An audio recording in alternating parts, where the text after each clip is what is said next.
Hello and welcome to the launch of the Proshare 2020 Market Review and 2021 Economic Outlook Reports. I am Oto Basekong, editor WebTV, and I'll be moderating this event. I first of all like to acknowledge and thank all that registered ahead from Nigeria, USA, UK, Ghana, India, and sent in their questions. We appreciate you all.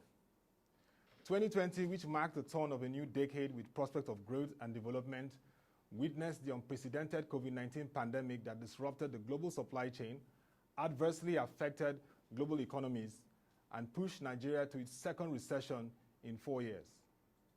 These two reports capture the impact of the pandemic and provides a pathway for the government, households, and businesses to navigate the economic challenges in 2021. I have here seasoned economists and an analyst who will give in-depth analysis on Nigeria's capital markets and economy. Our keynote speaker is Dr. Ayo Teriba, CEO, Economic Associates, a cerebral economist with more than 2 decades experience in research, policy advisory, and the academia. He's also involved in advising the federal government on economic planning and strategy. Also here is Mr. Teslim Shitta-Bey, the managing editor and chief economist of Proshare, and Mr. Saheed Kiaribe, the director of research Proshare, who will both be giving us the insight into our reports. You can join the conversation through the hashtags #AskProshare or 2021 Outlook, and you're here to enjoy a very eventful moment. So we'll first begin with our keynote speaker, who will take us through his presentation that should give us a pathway into the economy and key things to watch. I'd like to yield the floor to Dr. Ayo Teriba. Thank you very much, Otto. Good morning, everyone. It's my pleasure to be here to make these remarks on the outlook of the Nigerian economy in 2021.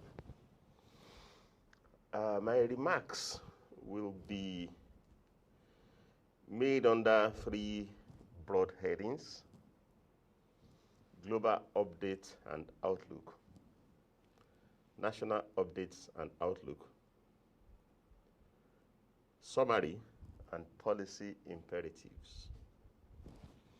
And I'm going to begin with the summary and the policy imperatives.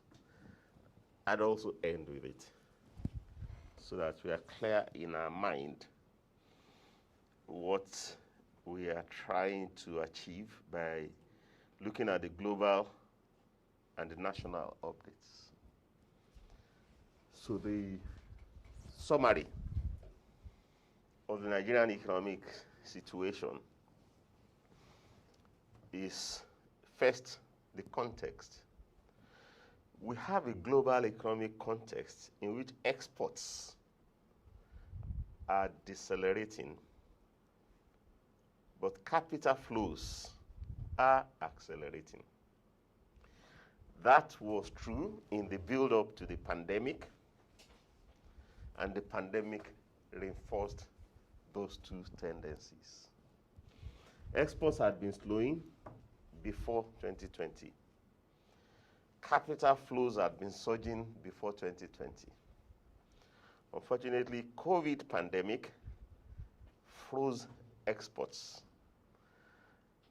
And with the injections made by the leading economies to ameliorate the ripples of the lockdown of COVID, COVID boosted capital flows.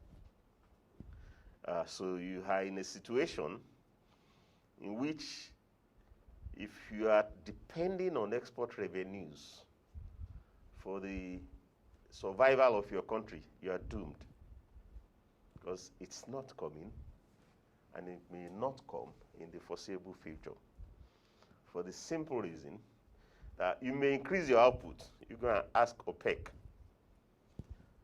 Prices will continue to slide. Not anything to do with COVID, but everything to do with technology.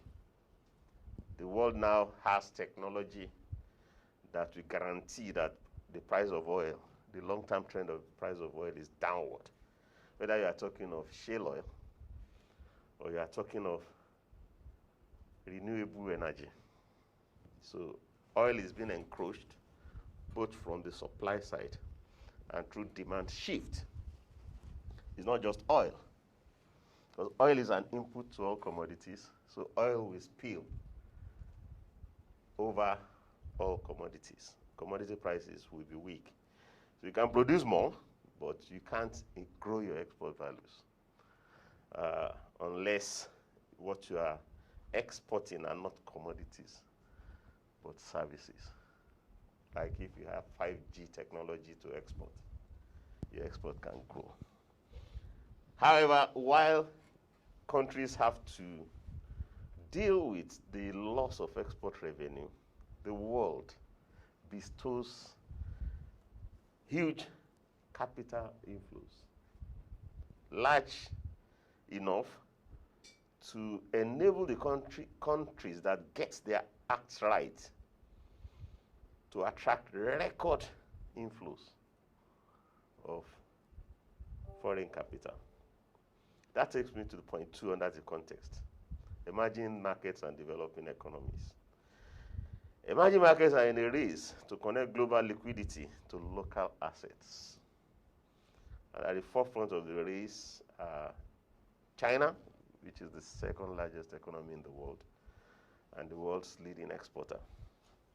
India, the 6th largest economy in the world. Brazil, who has also become the 9th largest economy in the world.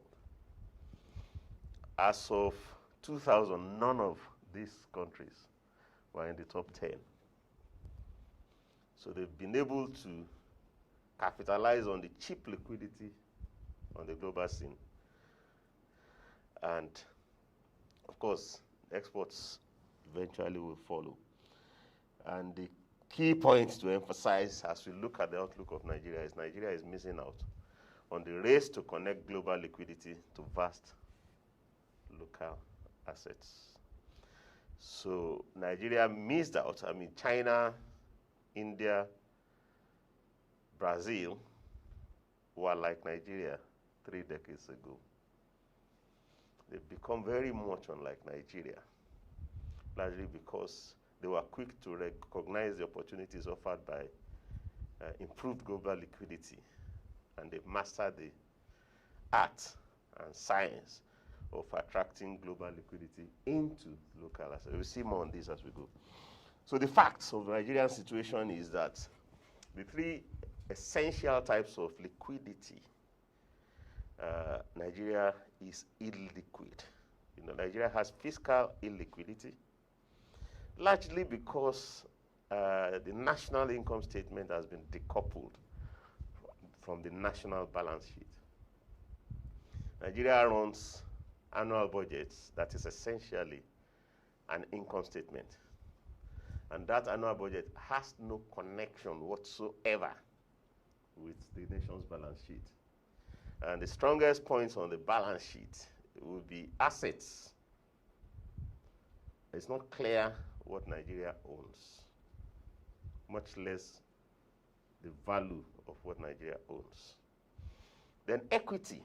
If you are not sure of the assets that you own, you can hardly raise equity on them. So it's not a surprise that no government, whether federal or state in Nigeria, has any equity listed in any local or global stock exchange. Only debt, and these debts are not linked to assets because the assets are largely unknown or valued. Nigeria needs to recouple, if you like, the national balance sheet with the income statement, because it is from the balance sheet that you can rejuvenate the income statement. And secondly, Nigeria is externally illiquid because vast stocks of local assets are disconnected from global liquidity. I don't know any country in the world that is as rich in assets as Nigeria. But those assets are either idle or underutilized. Like we said, most of them are not even known. And where you know them, their market values are not known. So Nigeria needs to take national assets more seriously know what they are, know what their values are, and optimize them. The third type of illiquidity is systemic illiquidity. How liquid or how illiquid are our banks, our bonds and equity markets, our non-bank financial institutions, or what we call development finance institutions. All these are weighed down by the negative fiscal and external spillovers. If you look at banks, or the markets, or the non-bank financial institutions, most of them, like the federal government and the central bank, encroach on about half of the assets of deposit money banks.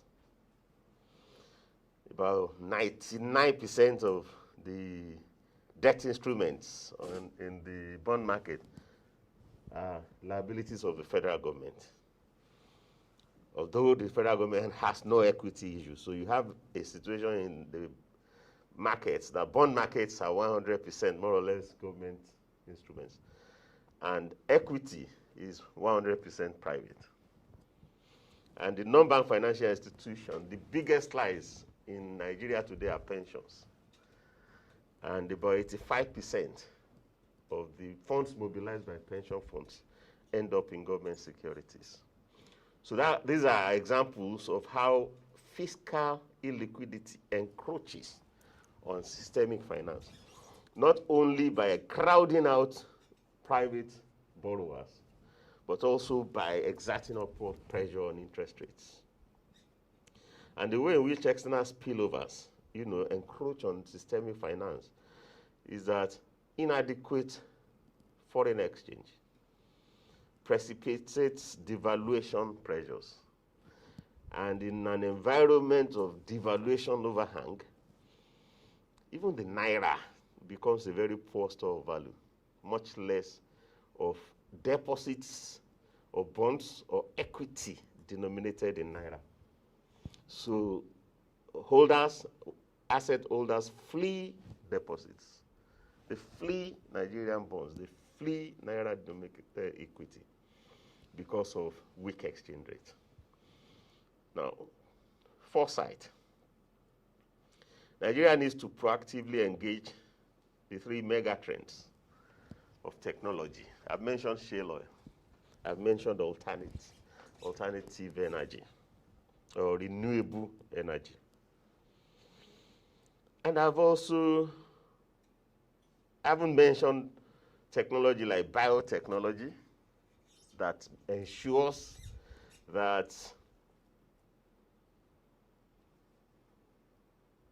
synthetic alternatives to crops and synthetic alternatives to livestock all depress the price of the organic crops and organic livestock, to depress commodity prices further, apart from the one that we have discussed about oil. Nigeria sits back and passively watch these technological developments erode our advantage in trade. Nigeria needs to proactively engage with these technological developments. The second mega trend is migration. And outdated way of looking at migration is to tag it as brain drain. That's maybe about 1.5 decades or 2 decades outdated. Increasingly, countries are seeing migration as brain gain. They're seeing the positive benefits of letting their citizens migrate. In 2019, India got $80 billion from remittances. That would have been, in 1990, the total remittances in the world would not have been up to that. One country, 80 billion. China got 68 billion. So it's not about brain drain, it's brain gain. These countries will encourage their nationals, support them to migrate. And of course, the whole issue of push and pull factors. of old. You know, the brain drain was a result of push factors, adverse economic conditions at home, favorable economic conditions abroad. China, India, Brazil are top 10 economies in the world. So if there were push factors then, where are they now? You know, there is no reason why anybody will choose to stay in New York and stay in some of the leading cities in China or in India. They're as wealthy as. So countries now encourage their citizens so that the emerging market total is declining. India saw an increase in its FDI. In 2020, China saw an increase. But most other large markets saw a decline. So Nigeria needs to engage technology, migration, and liquidity. And Nigeria needs to take urgent steps to move Nigeria from the verge of the doomsday scenario that, for example, the End SARS movement reminded us we are very close to. And those who have been predicting, you know, the disintegration of Nigeria nearly said to us, didn't we say so? Thank God we were able to manage that. But we need to move ourselves far away from the verge of that. And rhetorics won't do.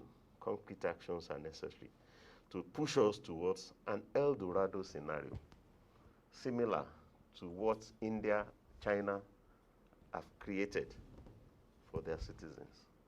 They were in worse conditions in 1990 than we are today. Their cases looked more hopeless in 1990. Nigeria has never seen the kind of economic collapse that the communism in China threw them into. They disconnected from everything that was good.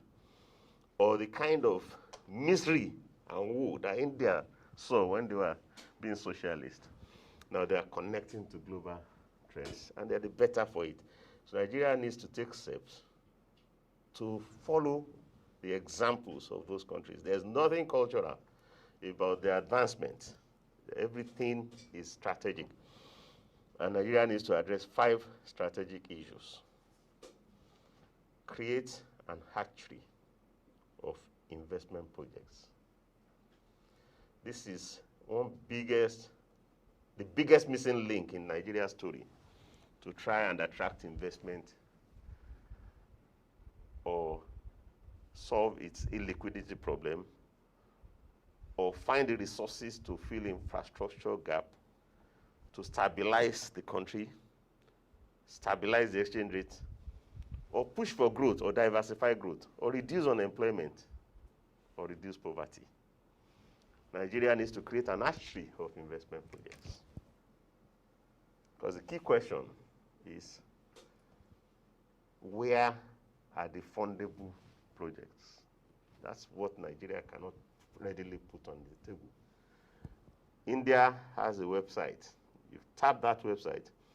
All fundable projects in India are on that website. The process for originating deals and consummating deals on all the projects are automated on that website. The same with Brazil. India calls its own investment grid, the Indian investment grid. Brazil calls its own the schedule of projects. And they will put the value, that these projects are worth. Everybody and anybody has that one stop to visit for each of those 2 countries. Nigeria needs to create something like that. A hatchery with a deal room embedded in it. Nigeria needs to be mindful of the co-evolution of all aspects of finance. We have demonstrated that fiscal illiquidity and external illiquidity leads to systemic illiquidity. So the co-evolution of these different segments of the financial system is important. Nigeria has to be mindful of this and take steps to address the co-evolution, because the unease in any segment becomes the unease of all segments. Nigerian regulatory situation is confused, and Nigeria needs to address that. the regulatory overbearing, where does regulatory oversight end? And, the rights of the regulated entities begin. And is there any protection or the regulator can spoil any of the regulated entities at will, seize 1/3 of the assets of the banking sector in the name of cash reserve requirement, 12 trillion naira in the name of cash reserve requirement, when already the federal government has borrowed about 5 trillion. So 17 trillion assets encroached upon because they are banks, they are Nigerian banks. I don't know any other country in the world where that could have happened. Somebody has to rein in the Central Bank of Nigeria, which is only owned, by the Federal Ministry of Finance on behalf of the federal government. You can't unleash an entity that is owned by one of the ministries on behalf of the federal government on the financial system. And they just, I think a word is enough for the wise. You need to learn how the United Kingdom reins in the Bank of England with a memorandum of understanding between the Treasury and the Bank of England, an annual letter, annual remit to the Bank of England about what it should, what policies it should pursue. They give them independence, operational independence. Well, that is no more than operational independence. You can't have strategic independence. And of course, all the monies made by the Bank of England belong to the Treasury. And it's so transparent. You need to look at that aspect and streamline who has responsibility for fiscal policy, who has responsibility for monetary policy, for financial policy, or prudential policy. These 4 should be entrusted to 4 separate watchdogs, like is the situation in the UK. And finally, Nigeria needs to reconnect with the global financial system. So the recommendations would be recouple national income statement and national balance sheet to optimize both. Reconnect vast stocks of local corporate, physical, and intangible access to global liquidity. Create a one-stop portal, online portal for originating and consummating deals on all fundable projects. This was meant to be section 3. But if I was asked to choose one slide, if I had only the chance to speak to one of all the slides, clearly this is the slide I would have loved to choose, because it sums up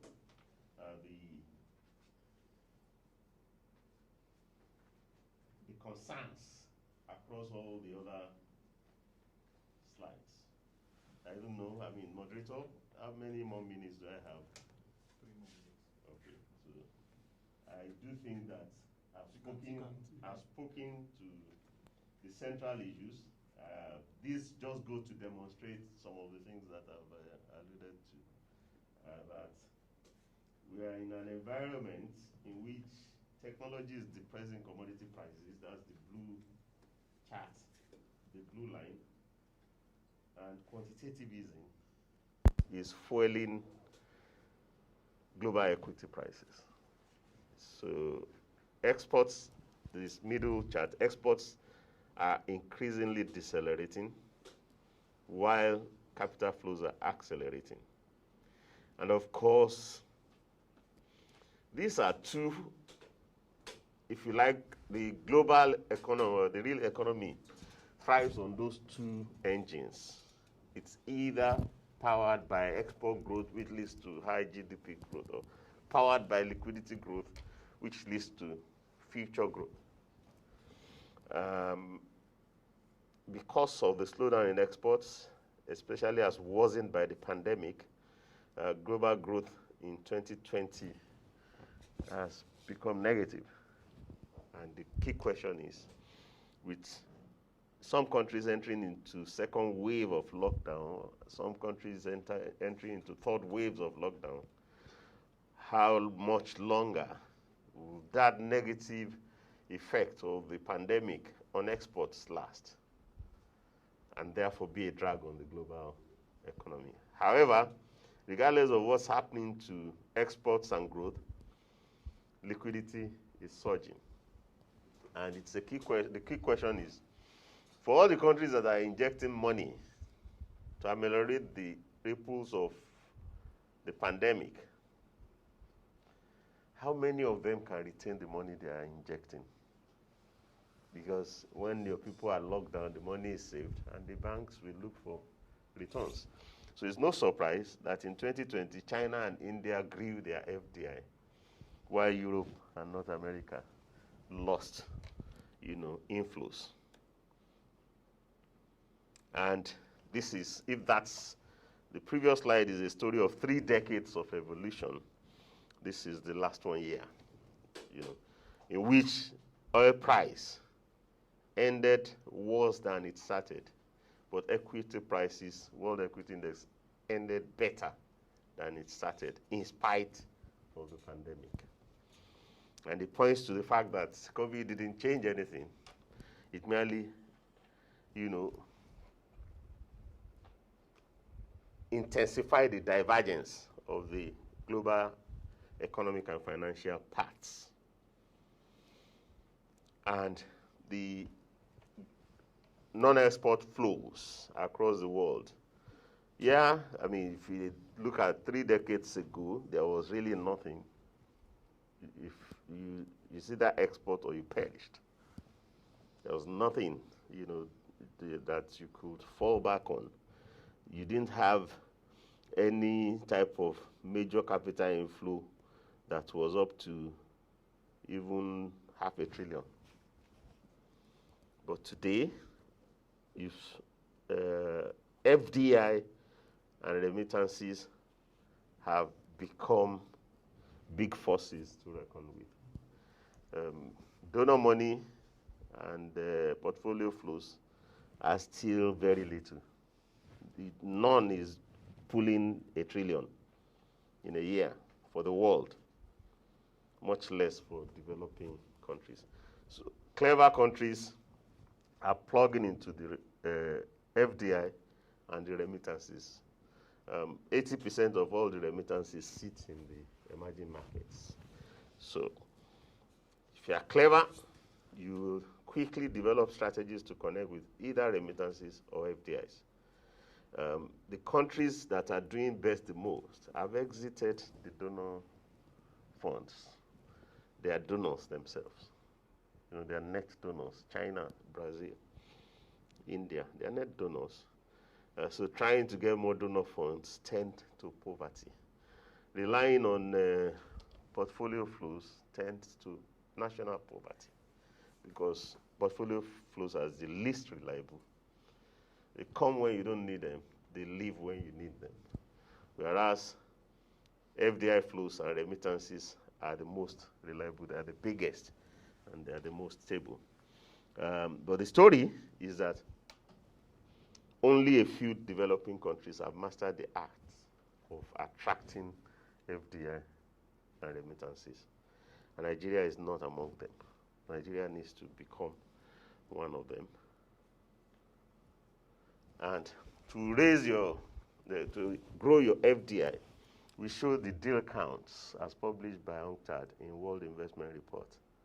As of 1990, all countries, including China, India, Brazil, had next to nothing in deal counts, whether in M&A, in cross-border M&A, or in inward greenfield FDI.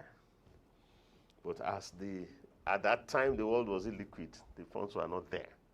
But as soon as the funds were beginning to build up on the global system, and the world solved the global debt crisis that he had entered 1990 with, even Nigeria repaid her debt. All countries resolved their debt crisis.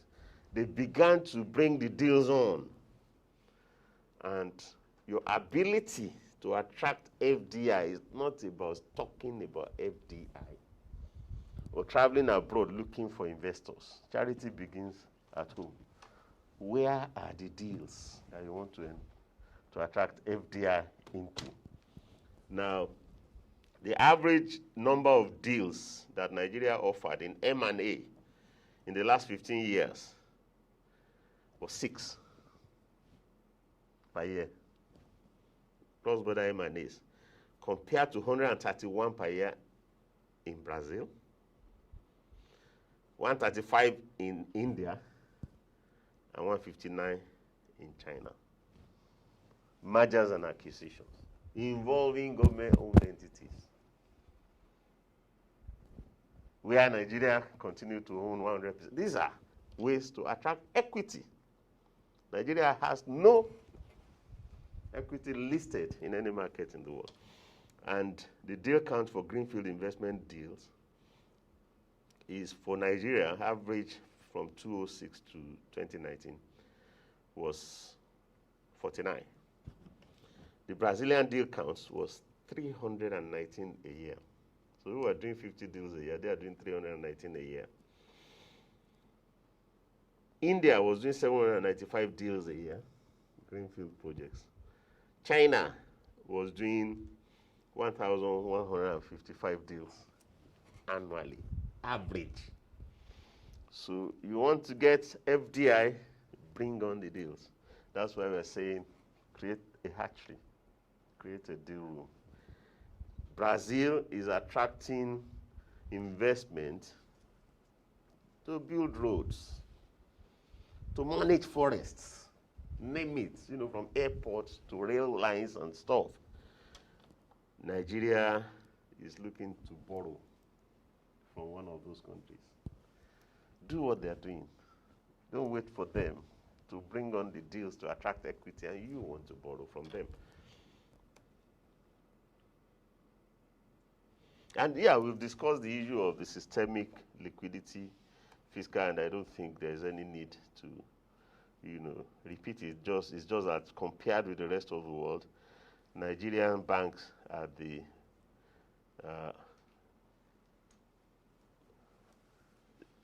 if you look at the financial system, Nigerian revenue is among the lowest in the world relative to GDP.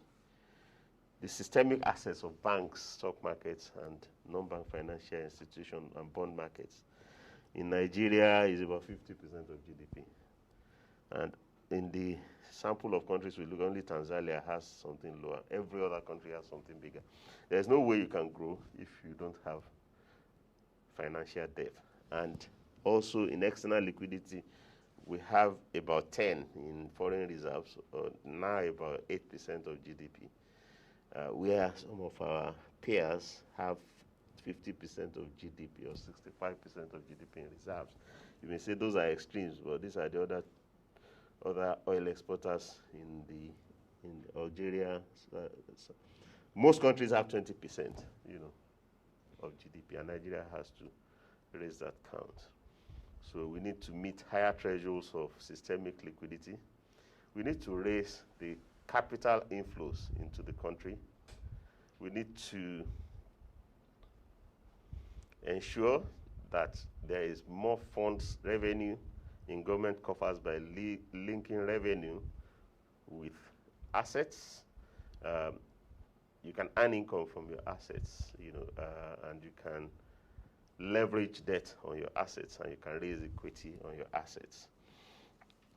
Growth and stability are dependent on liquidity. If you're illiquid, you get instability, like devaluation, like inflation, like high interest rates. So you need liquidity to stabilize, and you need liquidity and stability to fuel growth. And I've got finally to the last slide, which we started with, that do not ignore the global context.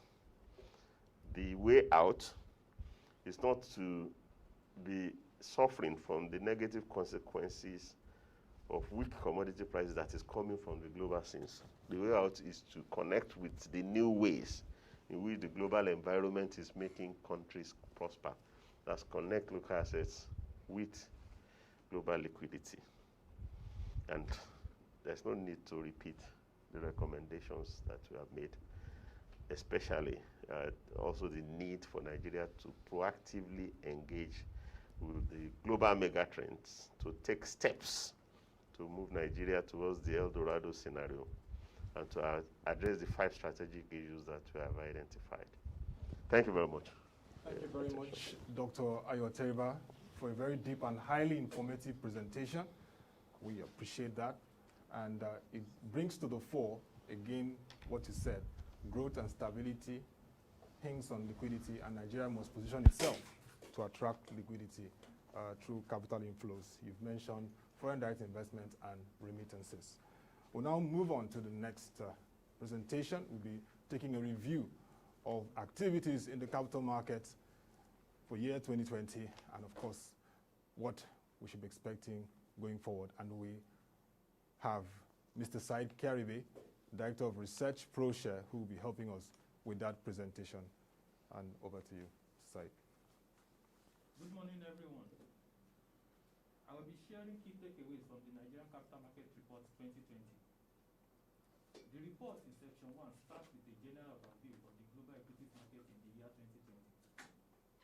It steps further into a review of the status of African markets before narrowing down to the primary events that shape activities on the floor of the Nigerian Stock Exchange, FMDQ, FX, and the NASDAQ OTC market. The NSE ASI grew by 50.3% in the year 2020.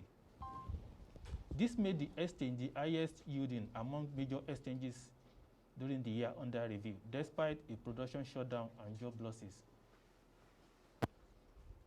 Most of the market gains took place in Q4 of the year 2020. The market's highest monthly loss was in the thick of the COVID pandemic in March 2020, when the index tumbled by 18.75%. By July 2020, the journey along a bullish reversal was set, with the market rising by over 14% in both November and December 2020. Despite the over 50% gain recorded by the Nigerian bourse, analysis on the impact of Naira devaluation on the Nigerian equities market in the last 10 years reflected that the NSE market cap has continually dropped each time the Naira to dollar exchange rate changes. In the year 2020, the NSE market cap in dollar terms closed at $55 billion, which is below the peak of $84 billion recorded in 2013 in relation to a 10-year period of review. Analysis on the market turnover revealed that total volume traded in the year 2020 increased by 21.69% as against 22% decline recorded in the year 2019. Furthermore, total value also increased by 6.43% in 2020 as against a decline of 21% in 2019. In the year 2020, market recorded 57 gainers to 66 losers, as against 34 gainers to 98 losers in 2019. The top losers in the year 2020 is Abico with 70.60% drop, while Sunu Assurance, an insurance firm, recorded over 400% gain. Financial service sector outperformed other sectors during the year under review. The sector contributed about 68% to the total volume traded on the Nigerian bourse. Zenith Bank PSC topped the volume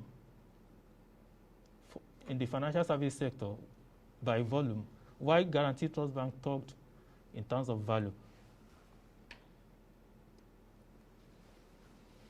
A review of the foreign investors' participation in the Nigerian stock market remained uninspiring during the year under review.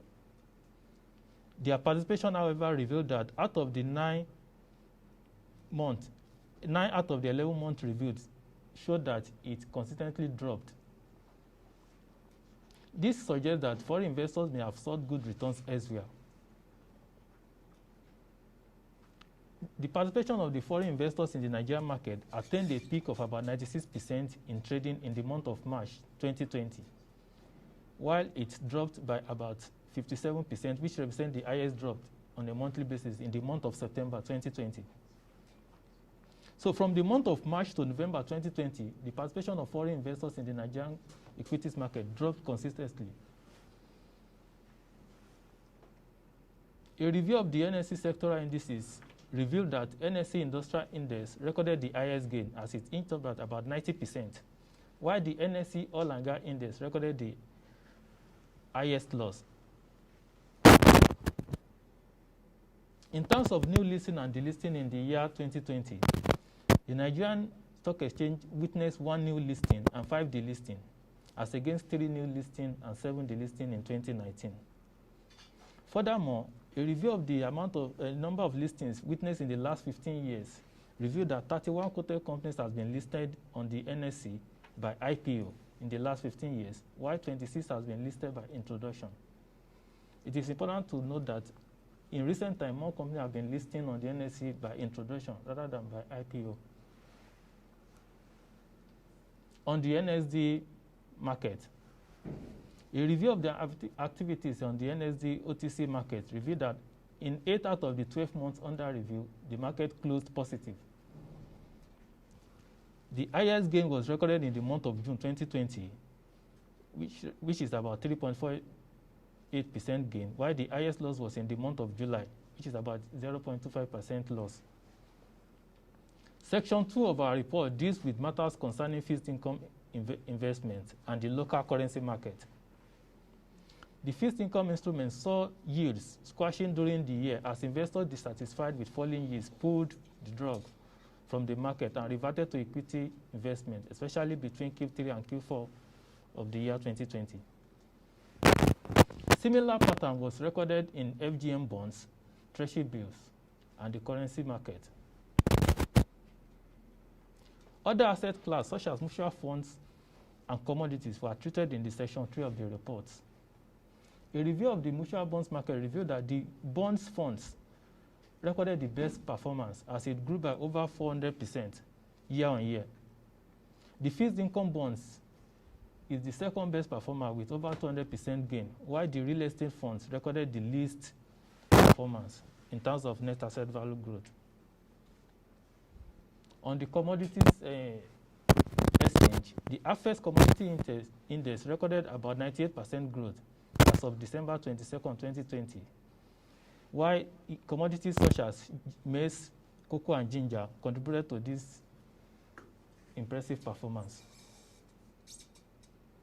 Section 4 of our report focused on a review of the regulatory actions in the year under review, and the review was focused on regulators such as SEC, NSE, FMDQ, and NASD. This section also looked at interventions from the Central Bank of Nigeria, AMCON, and the various trade groups. Section 5, which is the last section of the report, looks at the role of technology in emerging markets for the trading of equity, fixed income, and other assets. I implore you to visit Proshare Nigeria and download a copy of the report. Thank you for your rapt attention. Thank you very much for an impressive, data-driven, and very incisive report, Director of Research, Mr. Saheed Kiaribe. That again is something that all investors should take note of and, of course, make the informed decisions. And like you said, they can visit the website to get further perspective on it. Now move on to the last presentation, but one that everyone should really be willing to learn from, and that is the pathway, the 2021 Outlook report that Proshare is launching. We have the Chief Economist and Managing Editor of Proshare, Mr. Teslim Shitta-Bey, who will be taking us through, and would like you to continue to enjoy this presentation. Over to you, Mr. Teslim. Thank you very much. It's a privilege being here this morning, particularly at this auspicious time when Nigeria is set to rethink, re-strategize, and perhaps totally reimagine the economy. These are critical issues, especially taking off from where Dr. had earlier pointed out that there were some strategic steps that need to be taken. The issues are not necessarily financial, they're more strategic. So in the report for 2020-2021, the first thing we did was to review the issues in 2020. We looked at the broad macroeconomic issues. We looked at the GDP of the country and how it had fared in the last 4 years. And we've noticed that the GDP has crawled at a relatively slow rate. I mean, in 2019, we had a situation where GDP was less than 2.6% quarter on quarter and throughout the whole of the year. That was a bit worrisome because the population growth rate is anywhere between 2.6% and 2.9%, depending on which international institution you want to believe. The last official figures for 2016 put the population at 2.6% per annum. So GDP is growing far lower than the population growth rate. And in such situations, you tend to have severe questions concerning the ability of the people within that nation to grow incomes and grow their capacities in terms of knowledge. Because simply, as the doctor had earlier said, the income is not there. So we're not developing human capacity. And 2020 turned a bit worse. Now, that situation was exacerbated by the fact that there was a COVID-19. And so, despite the fact that in the first quarter of the year, we saw growth rates at 1.87%, by the second quarter, in the heart of COVID-19, we saw GDP growth shrink to minus 6.1%, before rising actually to minus 3.62% in quarter 3. In quarter 4, we still believe that there's going to be a negative growth of GDP, right? Real GDP should be anywhere between minus 1.5 and minus 2.3%, based on Proshare's internal models that we have used to analyze the economy. In 2021, we believe that the economy is likely to turn around a bit, but it will still be a slow growth rate, thus passing perhaps 1% by Q2 2021. We also looked at inflation rates, and obviously throughout the whole of 2020, inflation rate has been a continuous concern.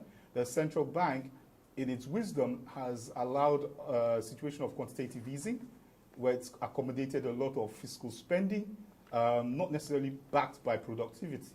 And that's a cause for concern. In the report, we mentioned that. While it is interesting to note, heterodoxy is not unique to Nigeria. It is a global phenomenon. We've seen heterodoxy in the UK, we've seen heterodoxy in the United States of America, but the difference is basically those economies are significantly more productive than the Nigerian economy. And so even though we're spending much money, we're not seeing the output that supports that expenditure. So we are making significant interventions in certain sectors of the economy, but despite that fact, there's not much coming as throughputs by way of producing goods and services that can be exchanged for foreign currency, for instance. That's a major sore point for the Nigerian economy. And in 2021, we see inflation still being high. It's definitely going to remain double digit. It could be anywhere between 14.5% and 15.51%. Currently, it's about 15.75% for headline inflation and 19.65% for food inflation. Food inflation is likely to continue to deteriorate. We don't see any pathway to negotiate that issue for now.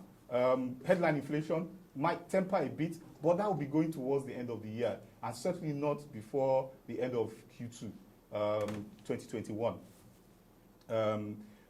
Apart from that, we also took a look at debt, Nigeria's debt situation. Debt has been escalating.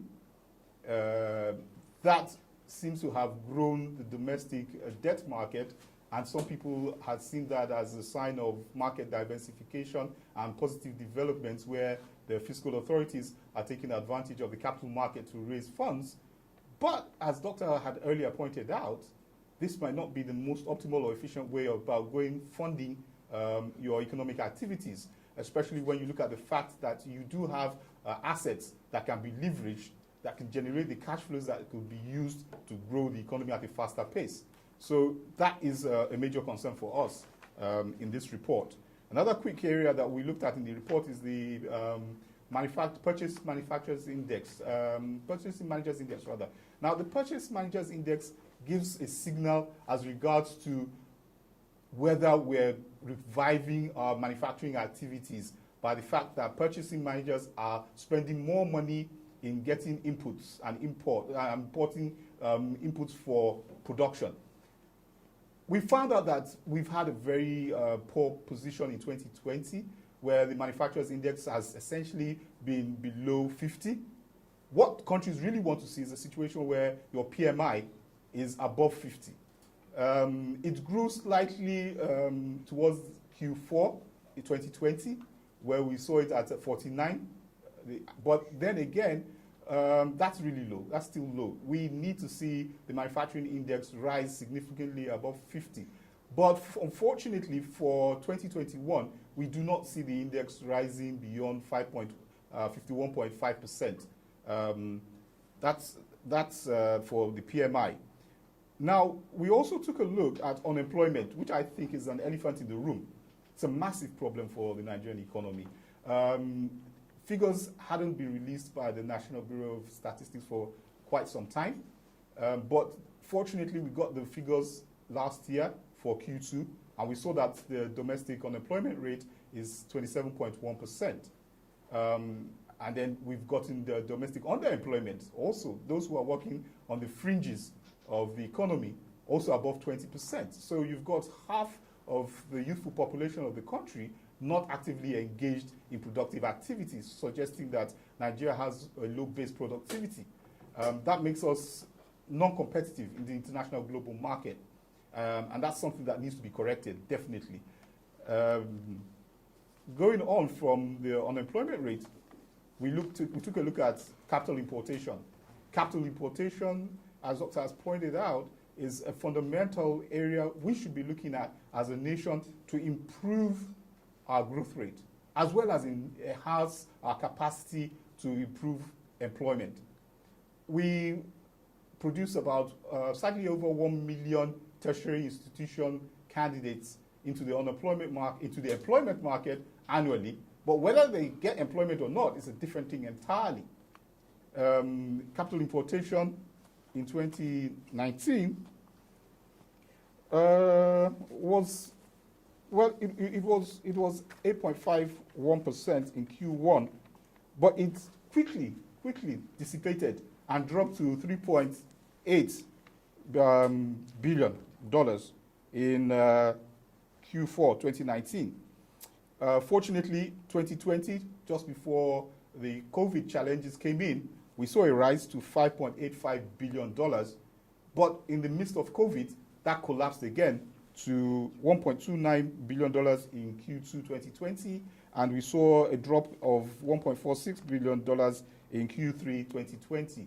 Q4 2020 is likely to see the capital importation just slightly over $1 billion, which is, pardon my expression, peanuts. But that is where we are going to find ourselves at the end of 2020. 2021, we will see an uptick in the capital importation. Well, yes, we may see an uptick in the figures, but that uptick may not be strong enough to inspire investment, and it will not be enough to inspire productive activity in the domestic economy. Right. The report also did an overview of the macroeconomic situation in other aspects of the economy. However, there's one aspect of the report that I consider to be quite important, and it's more or less mirrors what Doctor had said earlier about the mega trends. This particular aspect of the report is very interesting to me from the perspective of what happened during the time the team was writing the report. One of our colleagues came to meet us and asked us a question that was very simple, but actually was also complex. He asked us, he said, okay, we are writing a report, and he asked whether it was an economic report, and we said, yes, it was an economic report. He said, so who's an economist? And everybody gave his different definitions of who an economist was. And then the chap just smiled, and he gave us a quote from Evan Ilval. And the quotation was very interesting and intriguing.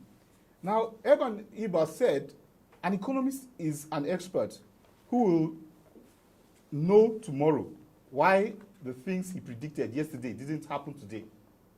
I repeat that quotation. An economist is an expert who will know tomorrow why the things he predicted yesterday didn't happen today. For us, that was quite deep because it challenged the whole basis of forecasting for us and saying, okay, what are the assumptions that will define how the Nigerian economy will play out in 2021? How do we know that these forecasts are reasonable? How can we ensure validity for these forecasts? So those became critical issues. So we decided to flip the script a bit. And we said, you know what? Let's just go beyond the issues of forecasting and go to issues that relate to trends. Trends not necessarily in data, but trends in terms of those social, economic, and political activities that will shape 2021. And therefore, we decided to review the trends that we considered to be major in the coming, which was then in 2020, but was going to dovetail into 2021. And first thing we noted was global dynamics. The global dynamics related to what the doctor had referred to when he said there's so much liquidity in the international market. But is Nigeria structured in such a way as to take advantage of that liquidity? And the clear answer for us was no. And the thing is, we have not decided to organize ourselves as a nation to be able to advertise our potentials in a consistent and forward-thinking manner. So, how many assets do we have in the different sectors of the economy, especially, for instance, mining? How does a foreign investor access that market? What are the drawbacks to that market? What can we do to address those drawbacks to promote our mining sector? We took a deep dive into that in the report, and for those who are online currently, we urge that they go and read the report and read that particular section where we take a deep dive on how the global economy is going to impact the domestic Nigerian market. The report is a 210-page report. It's quite wieldy, but it can be taken in biscuit bites, and we can look at the different sections of the report. And this one, I think, is a very interesting section of the report. Now, apart from looking at how the global market will affect the domestic economy, we looked at fiscal sustainability. How do we make money sweat? How do we go beyond debt? How do we make our balance sheet balance in such a way that we can squeeze value? How do we generate streams of cash flows from the assets, the underlying assets that the economy has? And we treat this issue of fiscal sustainability in the report. And I'll urge readers of the report to take note of that particular section. Now, one of the mega trends we also looked at for 2021 was uncertainty relating to the foreign exchange market. And our argument was basically this. Nations are competing in terms of relative productivity and in terms of relative ability to access funds from international global markets and leveraging resources that are available for the diaspora. Now, how has Nigeria positioned itself to take advantage of diaspora funds? Doctor had earlier made mention of a very important fact, and that is that many Nigerians are leaving. And rather than us looking at it as an opportunity, we are seeing it as a threat. But the truth of the matter is that we need to flip that mentality and say, you know what, our people can go abroad. It's not a problem. But while they're there, they should remember that there's a country called Nigeria that requires their support. But it's not an emotional appeal, it's an economic appeal. Are we creating a domestic investment environment where those who are in the diaspora can come back and invest in Nigeria? Do we have a roadmap of how we can engage with the members of the Nigerian community in the diaspora and let them see the opportunities in different sectors of the economy? Importantly, most of these people want to be sure that their investments are protected. So do we have the legal frameworks, domestic legal frameworks, to support protection of their investments in Nigeria? Then we go into the issues of, does the structure of Nigeria as it is today provide for the adequate releasing of latent assets, we need to review those laws. We need to review the whole fiscal structure. It's a bold, maybe some people will say it's a brash step, but in very difficult situations, you take drastic measures. You cannot expect to waltz your way through a problem. In fact, the great Albert Einstein said that you cannot solve a problem at the same level of thinking that created the problem in the first place. So if you want to solve a problem, you've got to rise above the thinking that created that problem. And therefore, we must move away from what is convenient to what is pragmatic. That's the way to go for Nigeria. We have to say enough is enough. We've done it all over and over and over again, repeated the same methodologies, and these methodologies haven't delivered the goods. So can't we try something different?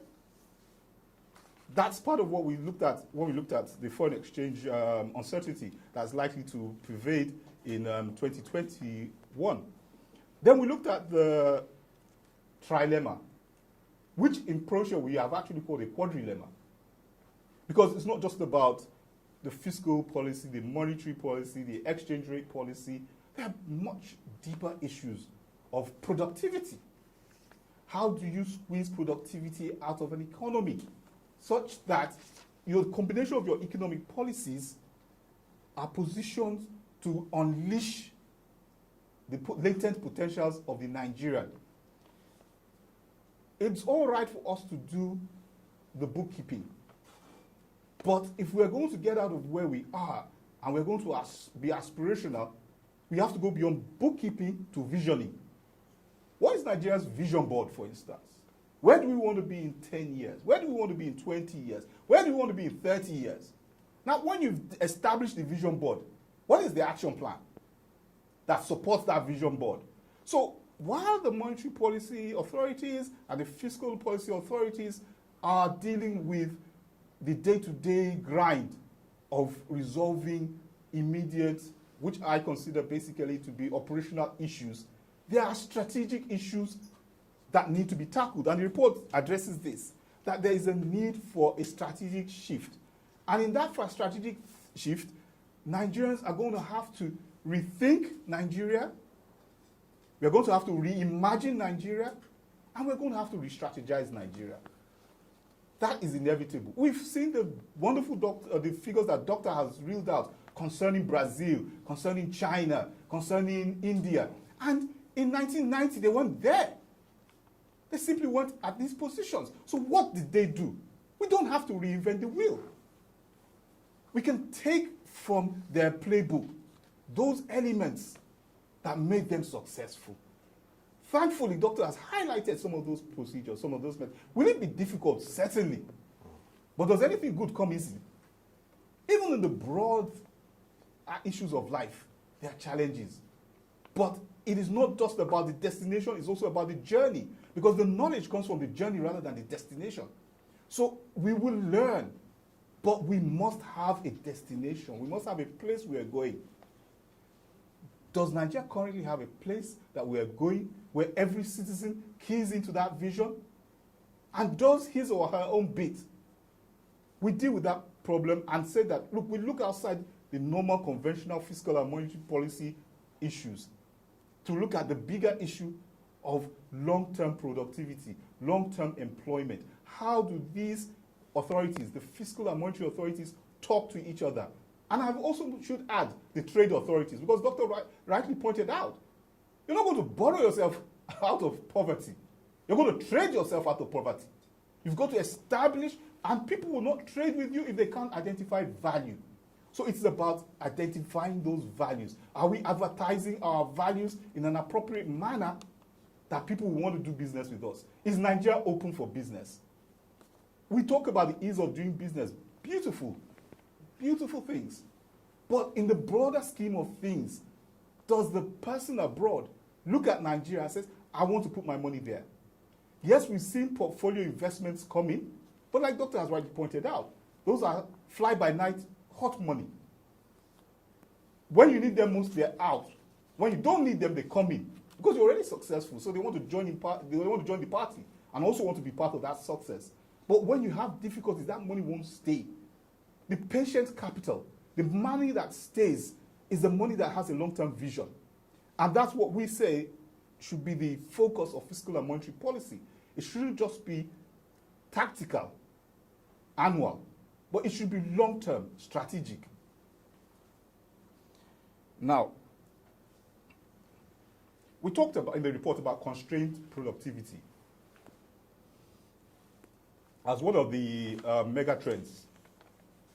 Nigeria needs to become a productive. Nigeria had an unholy alliance of interest between the Nigerian citizen and the Nigerian government. There was a complicity. There was a code. There was a code of, look, don't talk to me and I won't talk to you. What I mean by that, and what the report is saying, is that we got to a position from the 60s where you saw the Nigerian government not taxing the citizens. And the citizens were quite happy with that. But to give you that benefit, the government says, you know what, we won't bother you with taxes. But then again, when your oil money comes in, don't bother us with transparency and accountability. We spend the money as we so deem fit. And that became convenient for us for a long period of time, for several decades, the 60s, the 70s, the 80s. We got onto this train where the citizens were not paying adequate taxes and the government was not showing adequate accountability. However, the chickens have come home to roost. The COVID-19 has shown that there can be a situation where revenues will dip. As a matter of fact, in 2020, revenues dipped below, oil revenues prices dipped below $20 per barrel at a point, right? And it was as if all hell was going to break loose. Now, who says those black swan events can't happen again? The report says the only way to deal with this is to rethink the whole concept of engagement between the citizen and the government. The government should rely on taxes for its revenue. And the citizens should pay those taxes, but insist on accountability.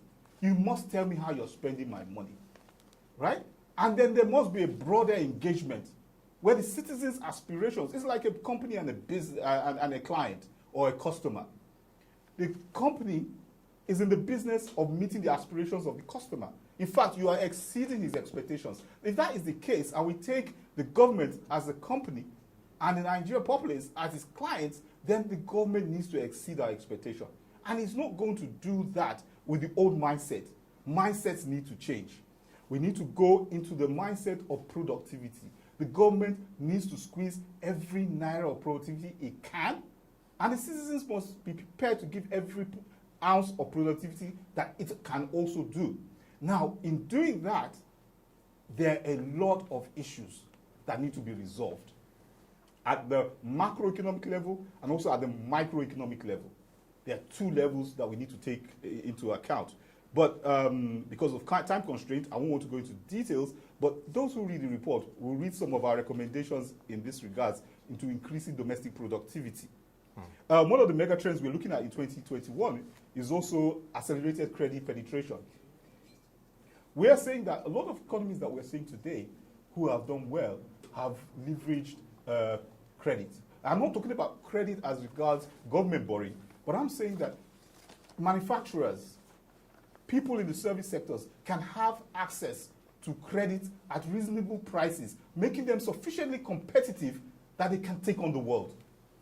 That has not happened in Nigeria. We've seen high interest rate environments for quite a long time. There is absolutely no way that Nigeria is going to compete in the areas of manufacturing with levels of interest rates the way they are. And we can understand the dilemma of CBN. We can understand the fact that with the situation of the country currently, you are afraid that if you tighten the belt, you're most likely to see a situation where interest rates will go higher, the manufacturing sector will perhaps scream and throw tantrums, and of course, that will result into lower rates of growth of GDP and production. So the report says what to do. How do we go about resolving these issues? And one of the recommendations, interestingly, is part of what Dr. had said earlier. We must make ourselves attractive for liquidity. There is a lot. COVID-19 is both an opportunity and a threat. It's an opportunity if you position yourself appropriately to take advantage of what it has thrown up in terms of liquidity. But it's a threat if you don't take that advantage. Because you're going to see a domestic system which has high rates of inflation, low real rates of return, because if you adjust whatever returns you get on any of your assets for inflation, you'll be in trouble. I mean, if you look at the treasury markets, and you're looking at rates of, I think, 1.13% this week, and forward rates of less than 1%, when you adjust for inflation of 15.75%, that's a bad investment. And if you were looking at, if we wanted to encourage savings, for instance, and you have your top saving product being between 1.5% and 2%, and inflation is bouncing ahead at 15.75%, we don't really see how you will encourage that saving, which will translate into investments, which will grow GDP. So we're saying that needs to be taken care of. And so the necessary policy measures that will attract international liquidity, because yes, Doctor has already pointed out, we want to attract domestic liquidity, but there's international liquidity out there that we can also attract if we do the right things. So the thing is getting the right things done. Right. Then we come to another major issue. I think Dr. referred to it in his report, and that is technology. The digital economy. The digital economy, the beautiful thing about it is that it's skill intensive. It doesn't require so much capital, which we lack at the present moment. But a bright guy with a bright idea who can do coding can produce magnificent products. This morning I was listening to some young chaps who were doing products related to agriculture. And they were looking at agricultural surveys using drones and taking the data and providing farmers with that data so that they can plan forward their planting and harvesting, right? And we thought that was the way to go. That's part of the new thinking that we're talking about, looking at how digital economy and the younger generation that is tied into that digital economy, the young generation that we call Generation Y and Z, keying into that economy and creating products and services that make life that more better for virtually all Nigerians.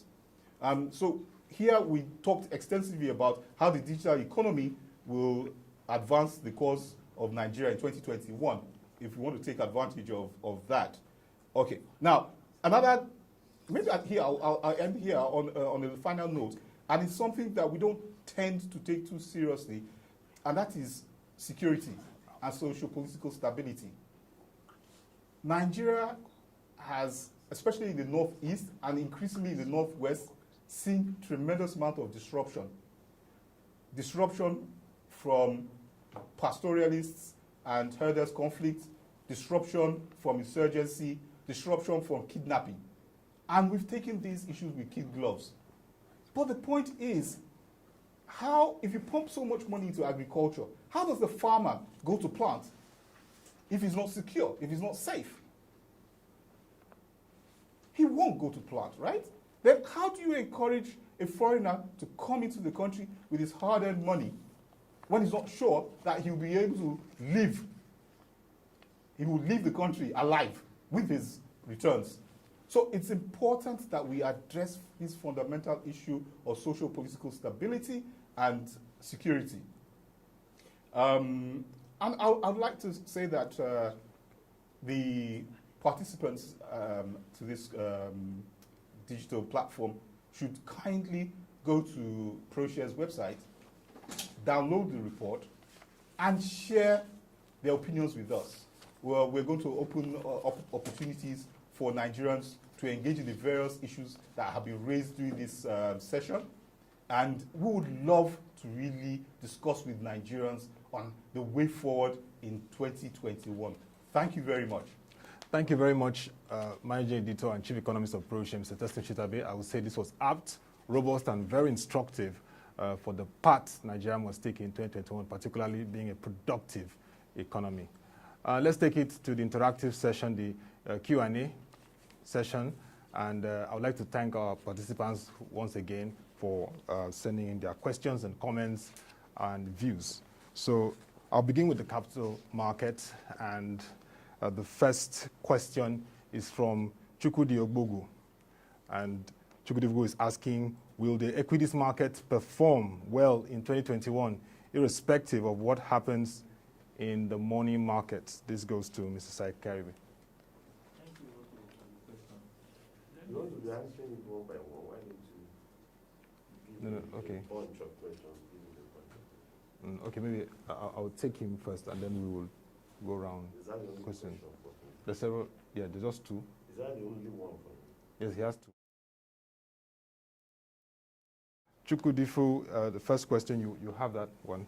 Then the second question is from Chinedu Chigyoke. Sorry, for you, Mr. Said, Dominic Marizo. He says, where lies the future for Nigerian stocks?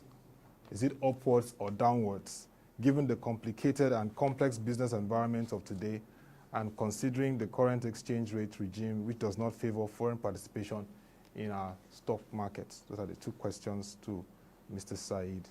And on the capital market segment for Mr. Teslim Shitta-Bey, is asking, Chinedu Chijok is asking, please, what does the economy stand to gain with the continued fall, that's almost 0% on fixed deposits, NTV, and other money market funds, as well as the impact of the increase in inflation on such investments? So those are the three questions for the capital market segment. If you could start with your response. Okay. Thank you also for those questions. Yeah. Let me start by saying that as at yesterday, the market has moved up by about 4%, which shows that so far in 2021, the market has sustained the positive sentiment recorded in 2020. At least for Q1 and Q2, we envisage that the market will still sustain and remain positive. However, in 2021, for emerging markets like Nigeria, we know that vaccination is key, and we know that vaccination in emerging markets like Nigeria will be very slow.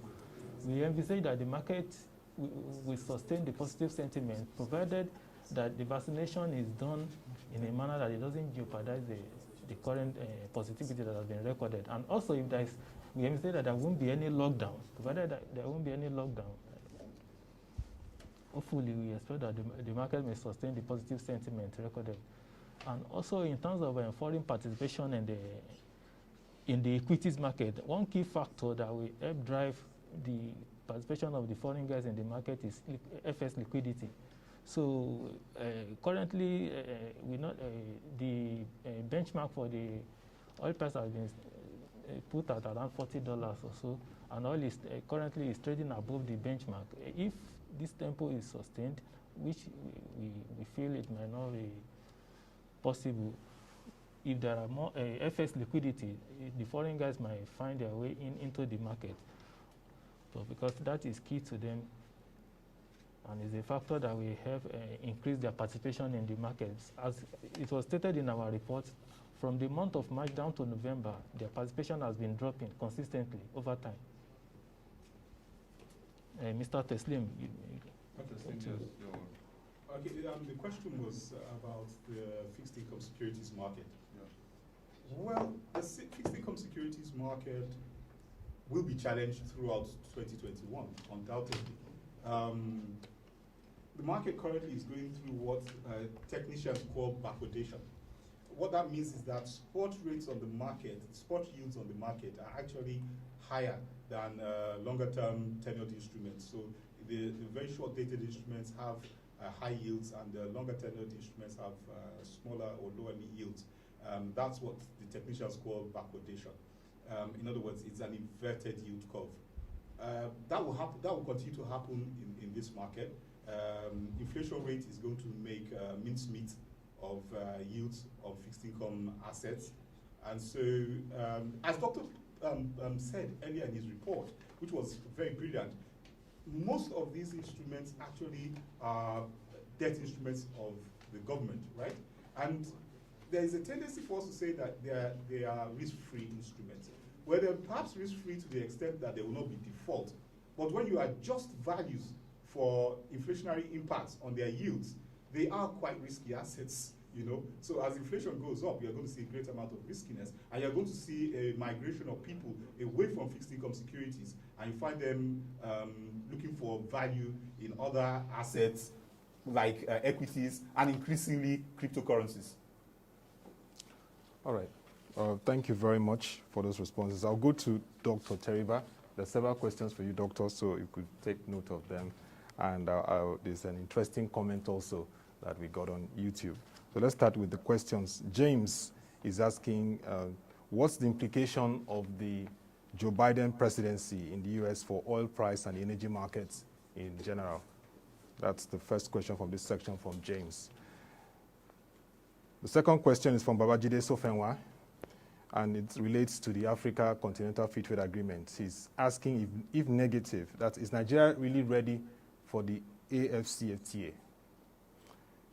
He's asking that question. He's saying, if negative, how well are we poised to catch up with the other African countries that have competitive edge in its cost of production? The third question is from Dasuki Imam Galadansi, and is asking, what is the resultant effect of the 2021 budget on the economy, since more than half of the budget this year goes to infrastructure development? That's a fiscal... Dasuki Imam Galadansi. Then from Kamaruddin, his question is, what is the resultant effect on the 2021 budget on the economy, since more than half of the budget this year goes to infrastructure development?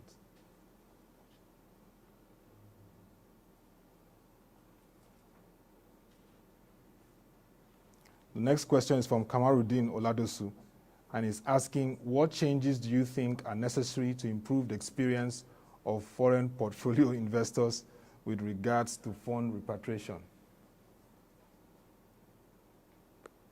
What changes do you... Kamaruddin Oladosu. The question is, what changes do you think are necessary to improve the experience of foreign portfolio investors with regards to fund repatriation? The last question is from Daniel Ohiri. Daniel Ohiri wants to know that with Nigeria experiencing a growing debt burden and uncertainty in revenue base for 2021, growing insecurity trends across the country, what is the chances for return on investments that can be secured? Daniel Ohiri. He says, with a growing debt burden on Nigeria, uncertainty in revenue base for 2021, growing insecurity trends across the country, what are the chances for return on investments that can be secured? And then there is a comment on YouTube following your presentation, a very interesting comment from Abraham Ehorobo on YouTube. He said, he would rather that you're encouraging migration rather than oppose it. That's what he was saying. He opines that the government, he would rather that the government provides infrastructure to support local entrepreneurs. He says we're encouraging migration. From your statement, yes, you are saying that government should encourage migration. And support. Yeah, rather than oppose it. Okay. So he's of the opinion that the government should provide infrastructure to support local entrepreneurs.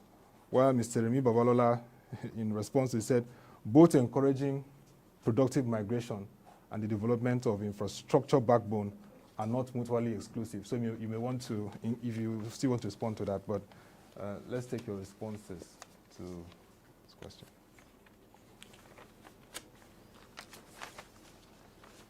So Remi Babalola replied. Okay.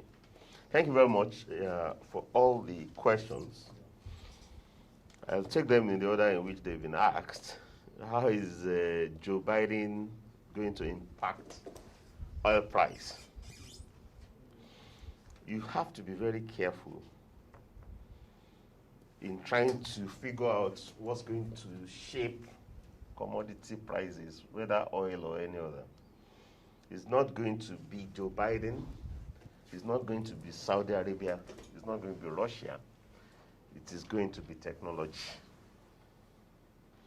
The challenge from shale oil has already threatened to push OPEC out of existence.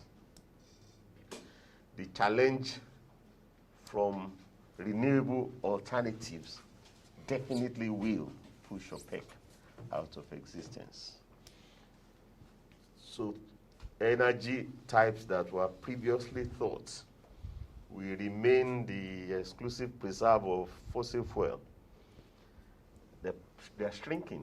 There's really no type of energy that renewables cannot substitute fossil fuel. So that's a dying industry, and if President Biden gets his priority right, he should look beyond oil. He should be thinking about, giving the United States advantage in alternative fuel. Because 10 years, 20 years down the road, global conversation will no longer be denominated by oil. All right? So let's let's also get our own priorities right. Jide Shofenwa on the African Continental Free Trade Area readiness. Well, you see, there are two levels of readiness. One is the readiness of the African continent to trade among themselves. Another is the readiness of the individual countries to be a part of that trade. I do not think that the African continent is ready for trade. I think they are actually chasing mirage. They have the biggest infrastructure deficit in the world. So if you do not have rail transport connecting the different African countries, what are you saying about trade? So it's be easier to ship things, to import from the Far East or from Europe or from America than to move things within Africa. So I do think that Africa needs to get its priority right. And if Africa gets its priority right, it's not just that they are the ones with the largest infrastructure deficit. They are also the most illiquid continent in the world. They are the least likely to put money on the table to fill infrastructure gap. So I do think that Africa needs to prioritize liquidity over infrastructure, because infrastructure is an end, liquidity is the means. Yes. So there should be a conversation among African countries. Why is it that you already have the least foreign direct investment compared with the other continents, and your own foreign direct investment is dropping? Whereas Asia are getting more relative to all the other continents, and they were the only bloc that saw increased foreign direct investment inflow last year in the face of the pandemic. So Africa needs to get that conversation about liquidity right, because there is no reason why Asia or Latin America should be liquid and Africa should not. They are not asset richer than Africa. Africa is the richest in terms of idle and underutilized assets. Name it, whether it is natural capital, well, which is the only thing we have, because human infrastructure is the produced capital. Whether it is natural resources or land, natural resources will be wealth beneath the land, or land, or people. So we sit down, somebody is saying, why are you saying we should encourage migration? Why you are discouraging it? Leading world powers are putting attractive visa proposals together to cherry pick the best of our human capital. We sit down, we watch. Whereas Asia has, over the past decades, been spending a lot helping their, nationals to go and do PhD programs abroad, en masse. And that's how they come back, bringing the latest technology with them. That's how they are closing the gap between themselves and the rest of the world in technology. So if your citizens are not where it is happening, you forever be disconnected. And if all that is happening is that you are passive while other governments are poaching the cream of your human resource. So we are rich in natural capital, we are rich in land, we are rich in human capital. And we have corporate assets, which I said is real. And Saudi there in the Middle East listed Aramco. And Aramco is now agreed to be worth more than 2 trillion. Which company do we have in Africa that you can list? So we have corporate assets. They are illiquid. They are non-financial because their values are not known. So let's get, so it's not a message for Nigerian readiness. That if Nigeria wants to be ready, Nigeria should get liquidity. If you have liquidity, you will fill infrastructure gaps. If you fill infrastructure gaps, you will be competitive. So we don't need to belabor the point. More than half of the budget goes to infrastructure. Dasuki, you need to know that the budget is no more than a plan. So when you say more than half of the budget goes to infrastructure, that's the castle in the air. You know, it's the same budget that there's probably more borrowing projected than revenue. So it depends on the extent to which, one, the revenue estimates are achieved. Two, the extent to which the money that government intends to borrow can be borrowed. And three, the extent to which debt cost will encroach on both revenue and borrowed borrowed money. So you don't build your castle in the air. Don't take the budget as if the budget is reality. You know, so you have to wait and see the extent to which there will be money even to meet recurrent headings, much less capital heading. It's only after you meet recurrent headings and there's something left that you do capital spending.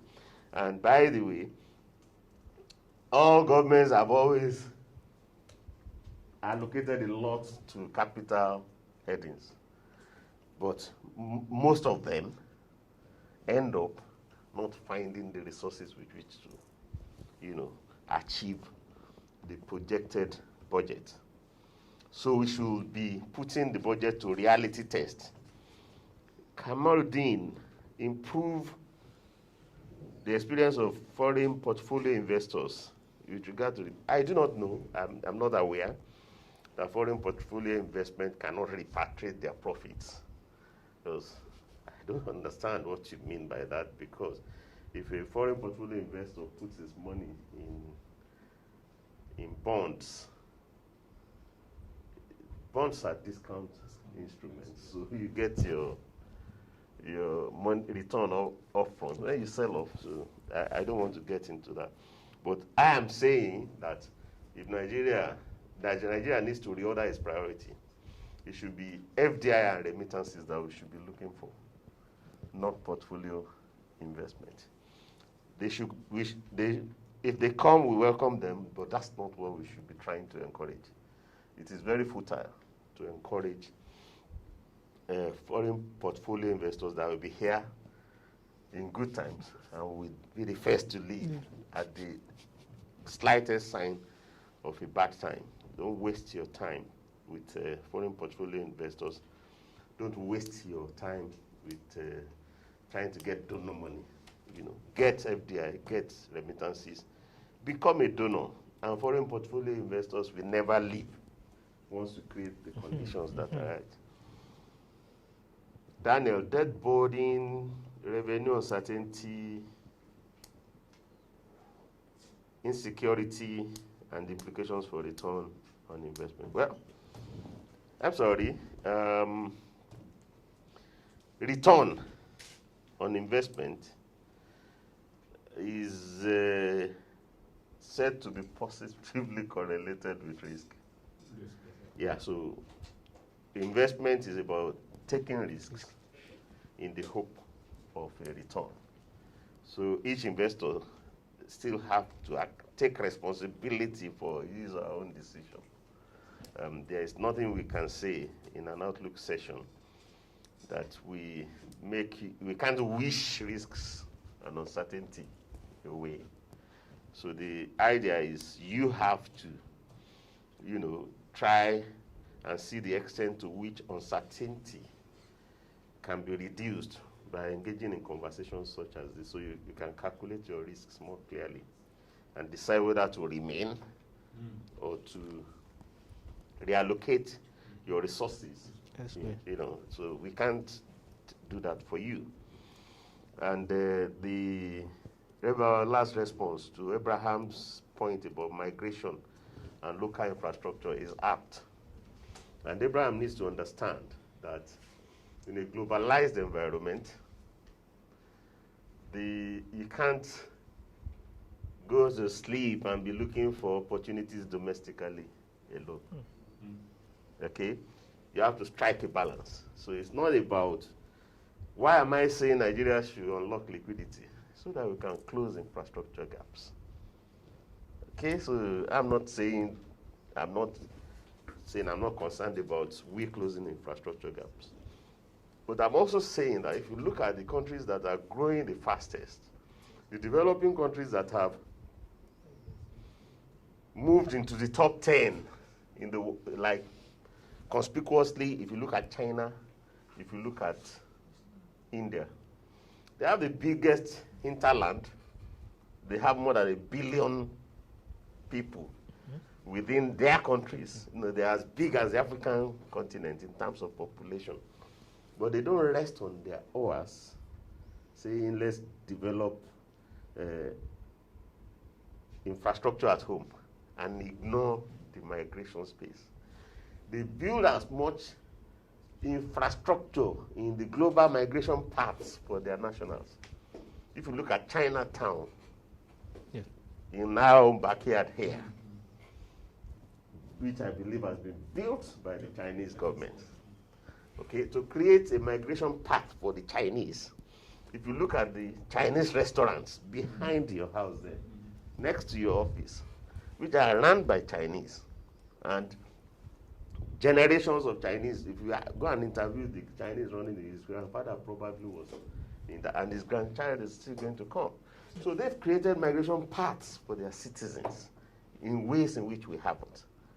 It's not only the Chinese that have food.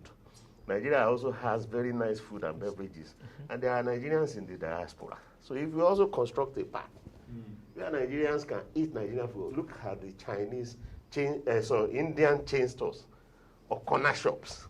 That's my official migration paths for Indians across the world. And Philippines is also exporting, the most nurses, domestic workers, and sellers across the world. So don't rest on your oars and say domestic entrepreneurs. What about the global entrepreneur? So these days it's neither local nor global. They used to say born local or born global. They are talking about born local. So the country should think locally, and the individuals should be encouraged to act locally. Even companies should be encouraged to act locally. Thank you very much. Thank you very much, Dr. Ayo Teriba, for your very apt and very robust response to questions. I'll go to Mr. Teslim Shitta-Bey, and there are several questions, but some of them we won't take because they were addressed in your presentations, but we acknowledge everyone that asked to you. That's Ayorinde Seriki, Abiola Adipo, Onuche Anyaku.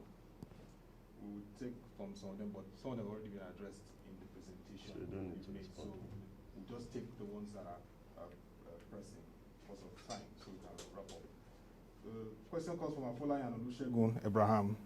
He's asking, what is your outlook on Nigeria's bank's profitability in 2021, taking into cognizance the non-performing loans, which of course are still high. The Central Bank of Nigeria talked about it, that they need to strengthen their framework.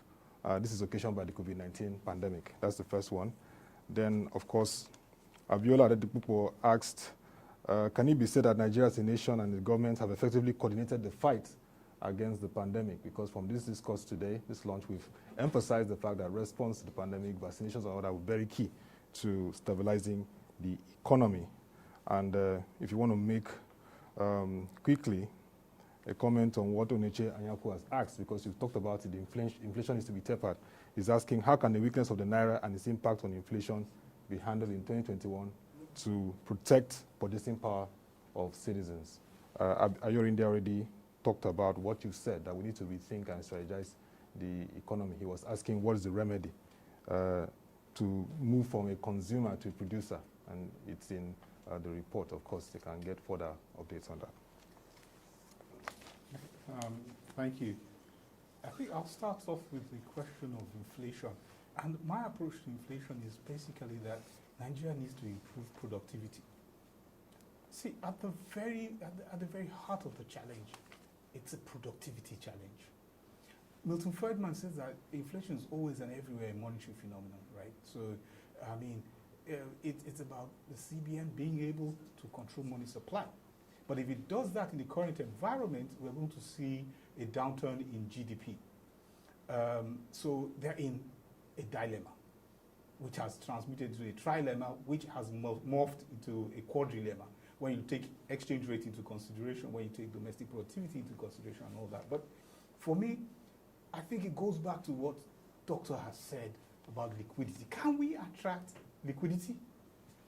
Can we, because when you attract liquidity, one of the good things about that, when you attract foreign liquidity, is that you have a capacity to create credit within the domestic system at lower rates. And that means that your companies can be competitive, right? Default rates will actually go down because the cost of financing goes down, and then you can do refinancing. So old loans at high rates can be refinanced at lower rates, and therefore the balance sheets of corporations listed on the exchange becomes a lot better moving forward. So inflation is, for me, at the core, a productivity issue. And we'll be papering over the challenge of inflation if we don't deal with the issues of liquidity, if we don't deal with the issues of productivity. So those are my takes on those issues. You need liquidity, you need productivity. Right. So can add to the inflation. Okay. The Nigerian inflation experience. First, I want to say that inflation should be far from, the primary concern of Nigeria at the moment. You will be chasing shadows if you start talking about 15% inflation after a major devaluation. So you should be concerned about the devaluation, not the inflation, because one is the consequence of the other.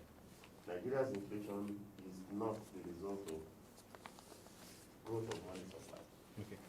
Because Nigeria does not even have the money to start with, and cash is less than 2% of GDP. Deposits, M2 is about 20% of GDP.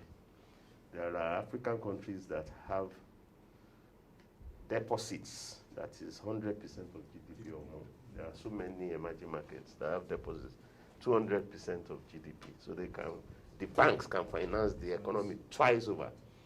We are the most illiquid, so we don't have inflationary threat. And that's backed up by the fact that 100 million Nigerians are below poverty line. So if half of your population is poor, you are not talking about too much money. You are talking about illiquidity, too little money. And the only thing that can lead to spike in inflation in an environment of high poverty, high unemployment, even there was lockdown, there is recession. The only thing that can lead to inflation in that kind of environment, where you know that demand is in collapse, demand is not adequate, is weak, there shouldn't be any inflation, is cost shock, which is devaluation. The exchange rate shock this is a cost push inflation. And he says liquidity. I'm saying we need to be clear. There are three types of liquidity, if you recall. There's fiscal liquidity, there's external liquidity, there is systemic liquidity. So the type of liquidity that you need is adequate external liquidity to stabilize the currency. Devaluation blights everything that Nigeria is trying to do. The reason why the Nigerian economy may soon lose its status as the biggest economy, the country with the biggest GDP in Africa, is going to be down to exchange rate more than anything else. If your currency devalues faster than that of South Africa, then you become second largest. Not because you produce less, but because of that devaluation erodes the value of your economy internationally. It erodes the value of all the deposits in the bank, all the money in the stock exchange, all the bonds, all the naira cash that you're holding. So it's an ill wind that doesn't blow any good. So Nigeria needs to get adequate liquidity to make the valuation a thing of the past. You know, the way Saudi has done, and the way China, who sits on trillions of dollars in external reserve, most of which are given as cheap loans to the United States, have done. Get the liquidity, then you can mute the exchange rate. The reserves can be the shock absorber. So I think that's very important, to leave devaluation and devaluation overhang aside and be talking about inflation is to be misguided. It's not the issue. The last time that the naira went above 500 naira to a dollar, that's in January 2017. Of course, inflation doubled in 1 year. But when it came down from 500 to 360, that appreciation led inflation to also be cut by half over the next 1 year. So don't chase the symptom, chase the root cause. The root cause is get external liquidity to stabilize the exchange rate, and your inflation will be stable. And you get more clarity, to discuss the rates. The rates are confused at the moment. Most of the people who hold government instruments hold it mandatorily. They are required. Banks are required to hold it for liquidity reasons. But you need clarity. You need to stabilize the exchange rate. And that will make inflation stable before you can have clarity to discuss these other types of liquidity. So, just in a minute, the banking. The question on COVID. Yes, COVID and the bank. Quick response. COVID has been a great disruptor, okay? Yeah. But then again, we can't dwell too much on the negative sides of COVID. There are also positive sides of COVID, right? You would expect that in a situation like this, like somebody said, we will see an increase in capital expenditure, but as Doctor has rightly pointed out, you need the liquidity to be able to do that capital expenditure, right? So it still goes back to the question of liquidity. It goes back to the issue of how are we allocating resources to vital areas such as healthcare. Does Nigeria have a comprehensive healthcare insurance scheme for citizens, both in the formal and informal sector? So it drills down into a lot of fundamental microeconomic issues, apart from the macroeconomic issues. And let me just say this. I need to put this across quickly. The Economist Intelligence Unit has just released a report this week that looked at the COVID situation globally. Okay? And they discovered that in a country like Nigeria, we're not likely to have comprehensive vaccination such that we'll be so comfortable to have our pre-COVID levels of interaction until 2023. A country like South Africa, they're projecting 2022. And countries like China is, of course, 2021. They would have achieved that. So we've got perhaps 2 to 3 more years of living with this COVID challenge, right? So we've got to think creatively. We've got to, Doctor said something was so critical. Don't let us look at symptoms, let us look at causes. So what we should be doing is to see how within the context of this unique situation, we can leverage it to improve infrastructure. And we can only do that by gaining external liquidity into the system and building those infrastructure that we're talking about. Yeah, and even, we need to also acknowledge that getting external liquidity is half of the gain. Yes. The other half of the gain, if we go by the example of the GSM telephony, letting foreign investors, that liberalization, we didn't even privatize. We didn't sell assets to GSM. We sold license. It's just a piece of paper, which they paid millions of dollars for. And after which they mobilized billions of dollars to do the network that now supports about 200 million lines. Is that we got the liquidity, but they closed the infrastructure gap in telecoms. We are not looking for government's capital budget. Before you sold the GSM lines, telecoms would have a capital budget. That has stopped. Why don't you replicate that in transport? Replicate that in aviation, in shipping. Liberalize the space for foreign investors to come in. Don't sell any tangible assets to them. Sell them the license to come in and operate. It's an intangible. Brazil has mastered that game. As investors are moving in to build everything buildable. They, getting a fee for letting them in, and getting liquidity, and the infrastructure gap is being closed through liberalization policies. Although they also do privatization too, which is the cross-border M&As. Okay. Thank you. So to say 1 minute on the banks, what's the outlook? Oh, right. The NPL. The outlook for the banks is going to be modest. As we saw at the very heart of COVID-19, the banks declare profitability, and most banks were quite profitable. Now we could debate the nature of those P&Ls and all that, and the balance sheets. Yes, there could be issues of debate, but on the surface, we're seeing profitability. Muted, definitely muted. They're not growing as fast as they used to, and the profit levels may not be as high as they were pre-COVID, but we're seeing profitability. I still expect... you have to be very careful about the profitability of banks in a banking sector that is highly concentrated. That the biggest 5 banks, for example, how much do they control? And so you are in a market in which banks lobby to go and get their own executive director, their managing director to become governor of central bank, and secures them big advantages. So this profitability they are talking about, if you lined up all the banks, you then show us which is profitable and which ones are not. So don't cross them together, particularly in the environment in which they operate. That the central bank encroachment on their assets is killing, is strangulating. Why would you require a bank to hold more than 20% of this? Cash reserves.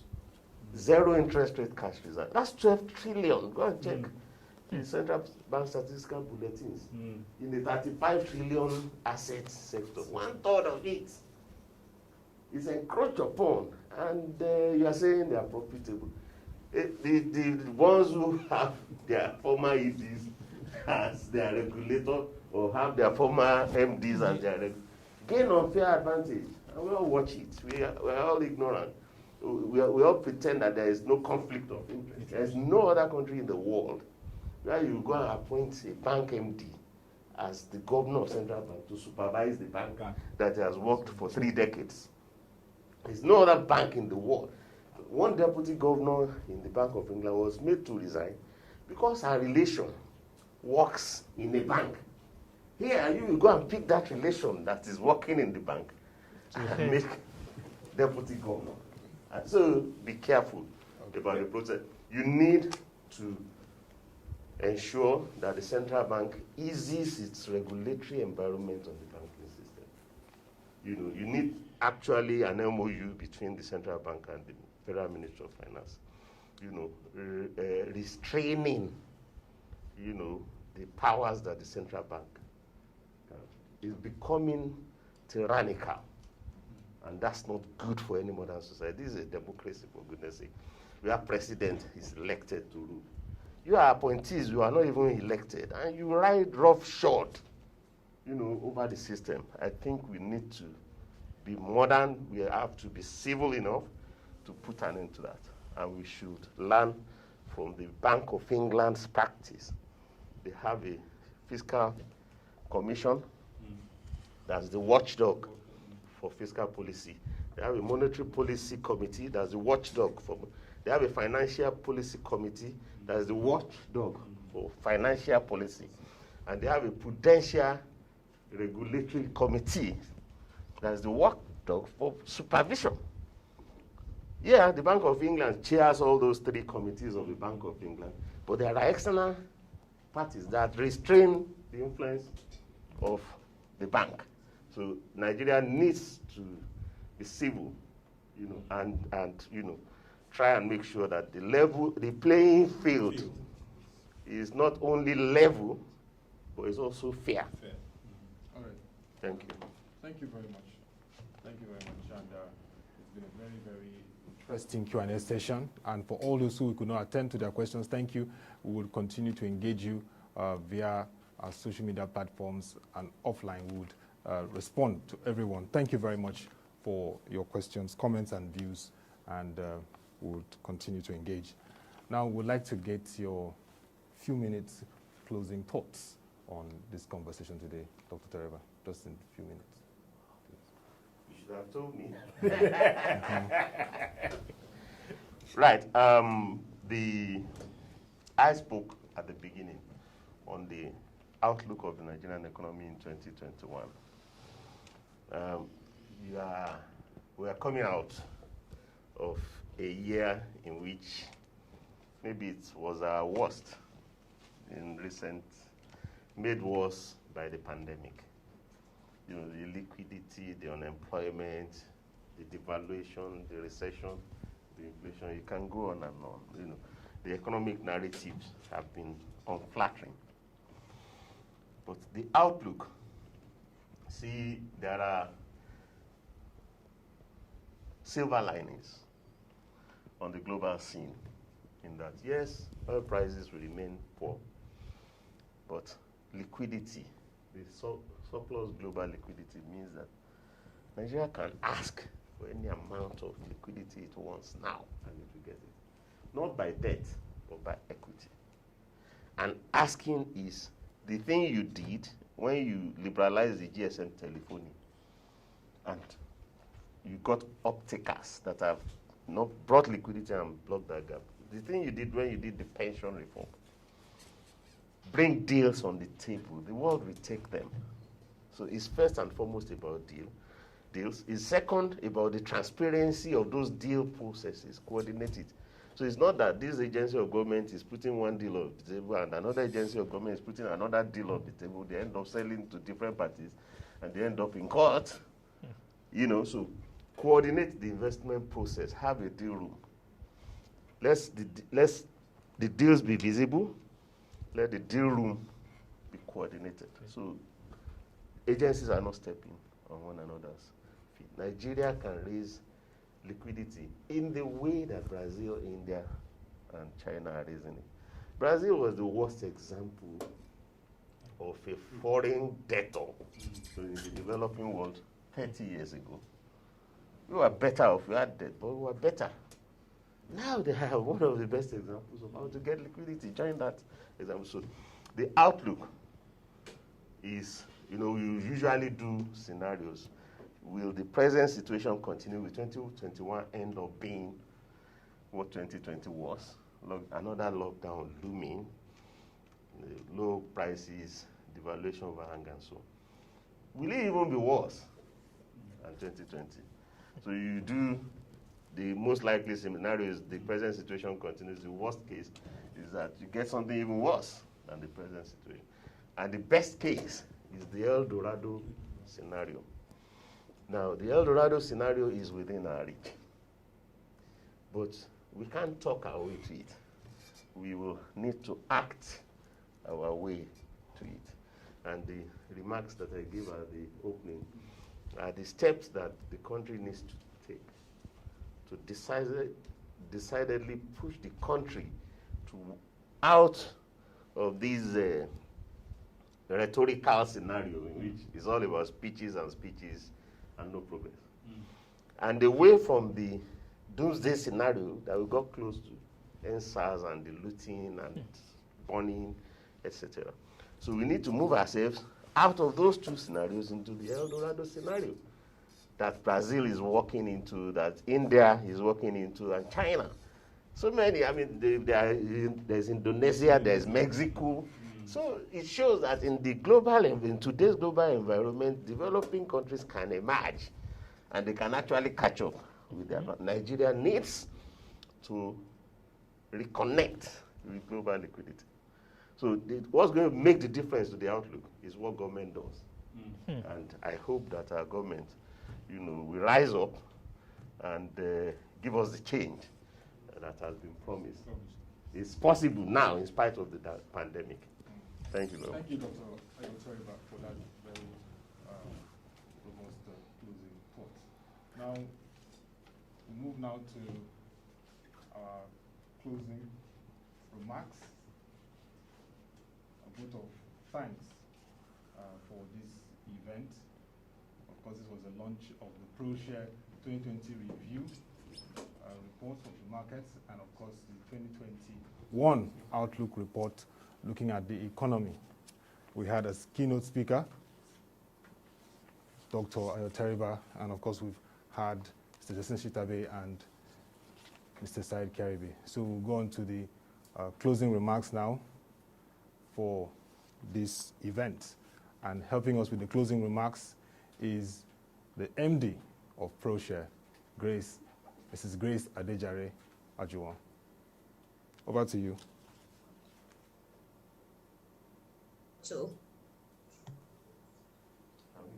on behalf of the board and management of Proshare, I would like to say a big thank you to our esteemed keynote speaker, Dr. Ayo Teriba, for accepting our invitation despite the short notice and sharing his thoughts with us today on what to expect in 2021.